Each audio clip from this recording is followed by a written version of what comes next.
Fellow at the Jerusalem Institute for Strategy and Security. Thank you very much today. Prime Minister Bennett reiterates today that Israel is no side to the agreement,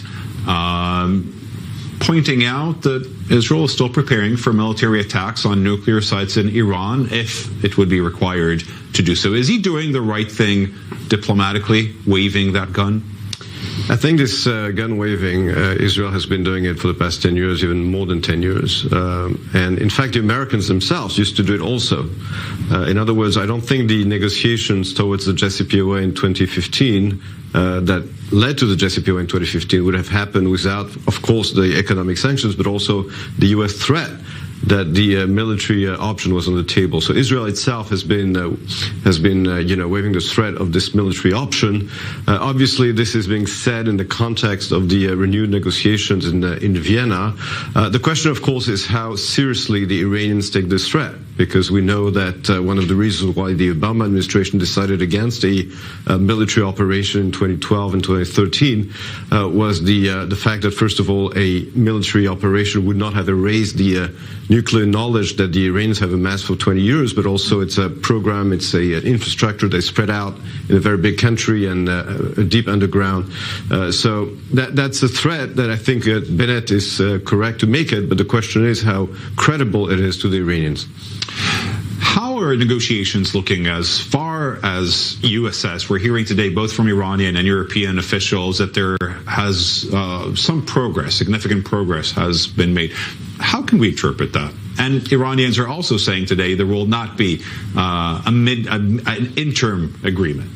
So I think there's something suspicious in what the Iranians have been saying. They've been saying, first of all, as you said, that we don't want an interim agreement, but also they say the Americans and some of the Europeans have become more rational and realistic, which doesn't bode very well, because it sounds like they're making a lot of concessions, which the Iranians describe as being rational and realistic.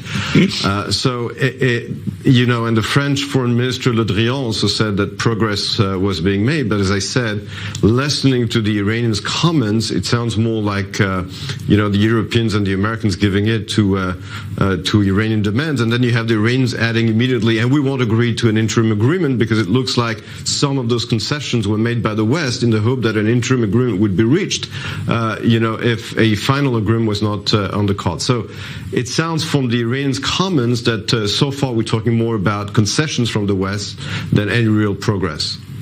Looking at who has higher stakes in these negotiations, it's already round 8 or 9, if I'm not mistaken. Can Iran leave these negotiations without an agreement? Can it afford itself, considering the current tensions in Tehran? I think the answer is yes, because today, as we're talking at the beginning of 2022, they are in fact very close to the nuclear threshold, and they have the international, the diplomatic, but also economic backing of China and Russia.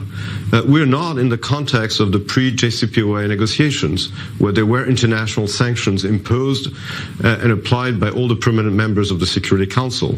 Today, Iran is able to bypass the US sanctions thanks to China mostly, but also Russia. Mm-hmm. And therefore, in the scenario in which Iran would just walk out of those negotiations, it would of course be condemned by the West, but it would still have the backing, the economic backing mostly of China and Russia.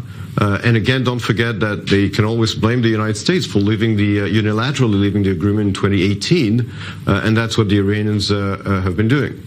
They have that agreement with China for the next 20 years. So, yeah, quite a long-term prospect for Iran. Dr. Emmanuel Navon, thank you very much. Thank you. Pleasure speaking to you.